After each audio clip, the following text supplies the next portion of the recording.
is that there are a million little farms just like ours, because it would transform our country. Our country would be a totally different place if we got back to raising our own food, providing for ourselves. So that's what we're trying to do.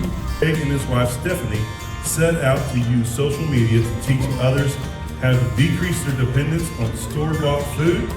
Today, they have over 100 chickens and 350 quail and collect thousands of eggs. Each month, they teach others how to raise and butcher pasture-raised chickens while keeping their followers up to date on the latest poultry publications.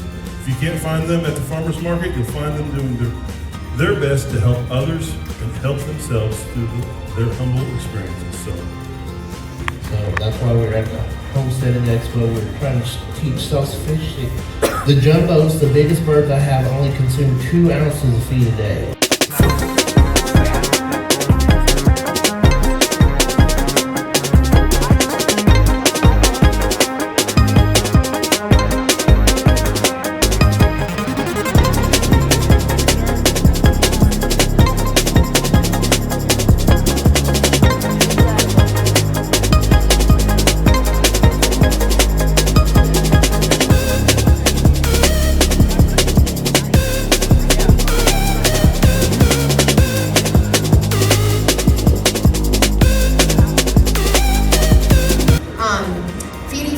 They're very good at converting what you feed them, whether that's just strictly grass and hay, or you add a little bit of grain.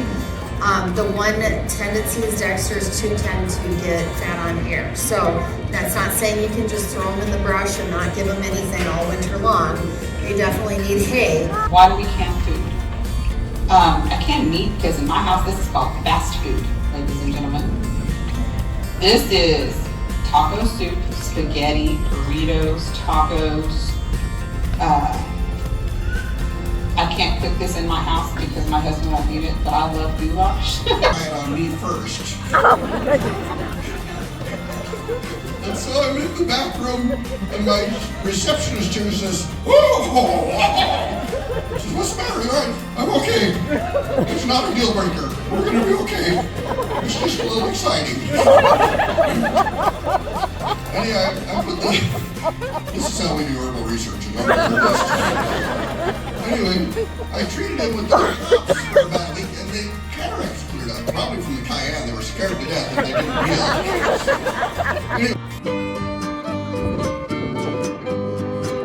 Have fun? Yes, we can have fun.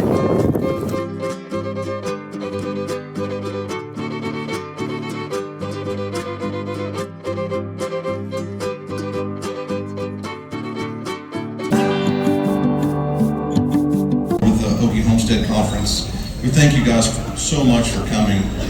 I've told you many times this is not my event. I don't put it on. I just get to talk on the stage here and there. But it's incredible seeing the number of people that have come out for an event like this. By the time I met her, she was 18 months into this and left her full-time job, was full-time farming in the city on 20 backyards, and her entire farm was on saddlebags, all of her rakes and hoes and hand tools and broadforks on her bicycle racks on her bicycle, and she pedaled from yard to yard and was running a full-time gig farming without owning a square foot in the middle of the city, and she titled her business On Borrowed Ground.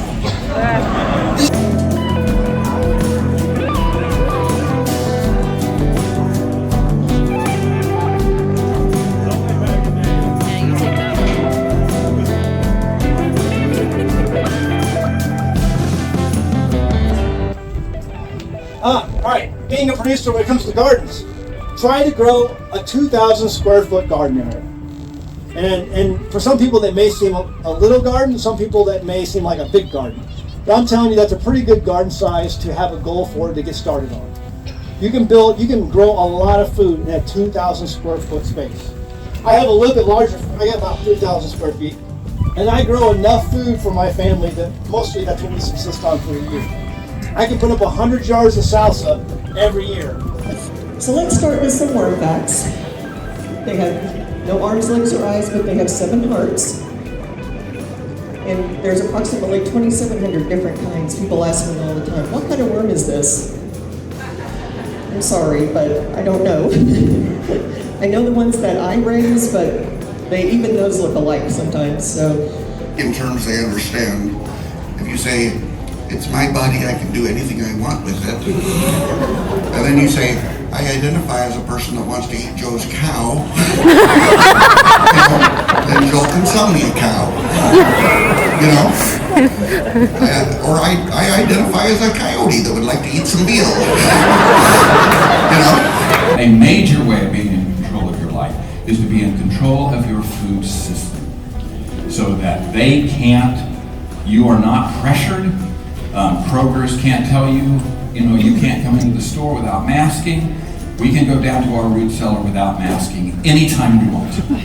And we don't have to vaccine to go. So that's our goal, because we think it would change our country in a very, very big way. To try to defend its territory against whatever you try to put in there. The most successful mushrooms that I see on stumps are going to be like a maitake or a chicken of the woods, both of which have pretty weak mycelium, so it's usually best done right after the tree is downed. And then to the left is come by. Come by. Come by. Come by. Come by. Stop. Come by. Come by. So those are the directions that I use, and they're short. What do you think? It was great. Come back next year?